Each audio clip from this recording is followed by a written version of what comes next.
ಪುಡಾರಿ ರೀತಿಯಾಗಿ ವರ್ತಿಸಿದ್ದಂತ ರಾಜೀವ್ ಗೌಡಗೆ ಹೈಕೋರ್ಟ್ ಇವತ್ತು ತರಾಟೆಗೆ ತೆಗೆದುಕೊಂಡಿದೆ.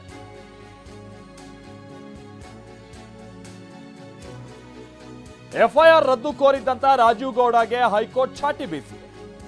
ಅರ್ಜಿದಾರನಿಗೆ ಮಹಿಳೆ ಅಂದ್ರೆ ಗೌರವ ಇಲ್ವಾ? ನ್ಯಾಯಮೂರ್ತಿಗಳಾಗಿರುವಂತಹ ಎಂ ನಾಗಪ್ರಸನ್ನ ಅವರಿದ್ದಂತ ಹೈಕೋರ್ಟ್ ಪೀಠ ಹೀಗೆ ಪ್ರಶ್ನಿಸಿದೆ. ಆಮೇಲೆ ಅಜ್ಞಾತ ಸ್ಥಳದಿಂದಲೇ ವಕೀಲರ ಮುಖೇನ ಅವರು ಅರ್ಜಿಯನ್ನ ಸಲ್ಲಿಸಿರೋದು. ಅವರಿಗೀಗ ಬಂಧನದ ಭೀತಿ ಇದೆ. ಪೊಲೀಸರು ಕೂಡ ಹುಡುಕಾಡೋ ತರ ನಾಟಕ ಮಾಡ್ತಾವ್ರೋ? ಫೋನ್ ಮೂಲಕ ಆಡಿದಂತ ಮಾತಿಗೆ ಕ್ಷಮೆ ಕೇಳಿದ್ದಾರೆ. ರಾಜೀವ್ ಪರ ಹಿರಿಯ ವಕೀಲ ವಿವೇಕ್ ರೆಡ್ಡಿ ವಾದ ಮಾಡ್ತಾರೆ.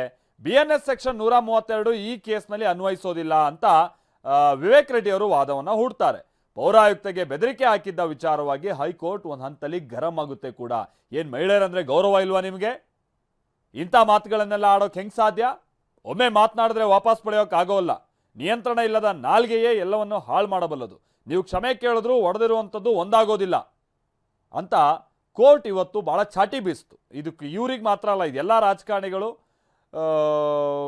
ನಾಲ್ಗೆ ಹರಿಬಿಡ್ತಿರ್ತಾರಲ್ಲ, ಮಾತಿಗೆ ಏನು ಲಗಾಮಿಲ್ಲ, ಏನಿಲ್ಲ, ಏನು ಬೇಕಾದರೂ ಮಾತನಾಡಿದ್ರೆ ನಡೆಯುತ್ತೆ ಅಂತ ಎಲ್ಲ ಮೈಂಡ್ ಸೆಟ್ ಇರುವಂಥ ನಾಯಕರುಗಳಿಗೆ ಇವತ್ತು ಕೋರ್ಟ್ ಆಡಿದಂಥ ಮಾತು ಅಥವಾ ಚಾಟಿ ಬೀಸಿದಂಥ ರೀತಿ ಅನ್ವಯ ಆಗುತ್ತೆ ಅನ್ನುವಂಥ ನಾವು ಗಮನಿಸಬೇಕಿಲ್ಲಿ.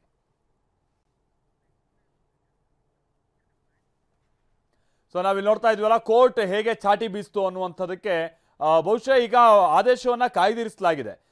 ಕೋರ್ಟ್ ಗರಂ ಆಗಿರುವಂಥ ರೀತಿ ನೋಡಿದ್ರೆ ಈ ತೀರ್ಪು ಹೇಗಿರ್ಬೋದು ಏನು ಎತ್ತ ಅಂತ ಹೇಳ್ಕೊಂಡು ನಮಗೊಂದು ಸೂಚ್ಯವಾಗಿ ಒಂದು ಸಂಗತಿ ಅಂತೂ ತಿಳಿದು ಬರುತ್ತೆ.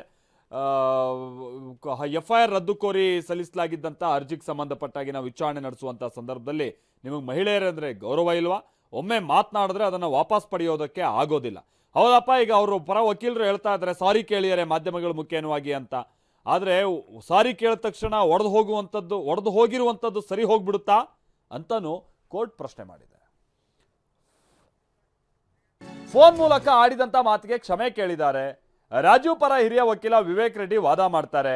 ಬಿಎನ್ಎಸ್ ಸೆಕ್ಷನ್ 132 ಈ ಕೇಸ್ನಲ್ಲಿ ಅನ್ವಯಿಸೋದಿಲ್ಲ ಅಂತ ವಿವೇಕ್ ರೆಡ್ಡಿ ಅವರು ವಾದವನ್ನು ಹೂಡ್ತಾರೆ. ಪೌರಾಯುಕ್ತಗೆ ಬೆದರಿಕೆ ಹಾಕಿದ್ದ ವಿಚಾರವಾಗಿ ಹೈಕೋರ್ಟ್ ಒಂದು ಹಂತಲ್ಲಿ ಗರಂ ಆಗುತ್ತೆ ಕೂಡ. ಏನ್ ಮಹಿಳೆಯರಂದ್ರೆ ಗೌರವ ಇಲ್ವಾ ನಿಮಗೆ? ಇಂಥ ಮಾತುಗಳನ್ನೆಲ್ಲ ಆಡೋಕೆ ಹೆಂಗ್ ಸಾಧ್ಯ? ಒಮ್ಮೆ ಮಾತನಾಡಿದ್ರೆ ವಾಪಸ್ ಪಡೆಯೋಕೆ ಆಗೋಲ್ಲ. ನಿಯಂತ್ರಣ ಇಲ್ಲದ ನಾಲ್ಗೆಯೇ ಎಲ್ಲವನ್ನು ಹಾಳು ಮಾಡಬಲ್ಲದು.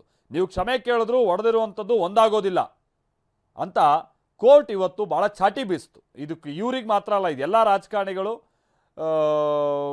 ನಾಲ್ಗೆ ಹರಿಬಿಡ್ತಿರ್ತಾರಲ್ಲ, ಮಾತಿಗೆ ಏನು ಲಗಾಮಿಲ್ಲ, ಏನಿಲ್ಲ, ಏನು ಬೇಕಾದರೂ ಮಾತನಾಡಿದ್ರೆ ನಡೆಯುತ್ತೆ ಅಂತ ಎಲ್ಲ ಮೈಂಡ್ ಸೆಟ್ ಇರುವಂಥ ನಾಯಕರುಗಳಿಗೆ ಇವತ್ತು ಕೋರ್ಟ್ ಆಡಿದಂಥ ಮಾತು ಅಥವಾ ಚಾಟಿ ಬೀಸಿದಂಥ ರೀತಿ ಅನ್ವಯ ಆಗುತ್ತೆ ಅನ್ನುವಂಥ ನಾವು ಗಮನಿಸಬೇಕಿಲ್ಲಿ.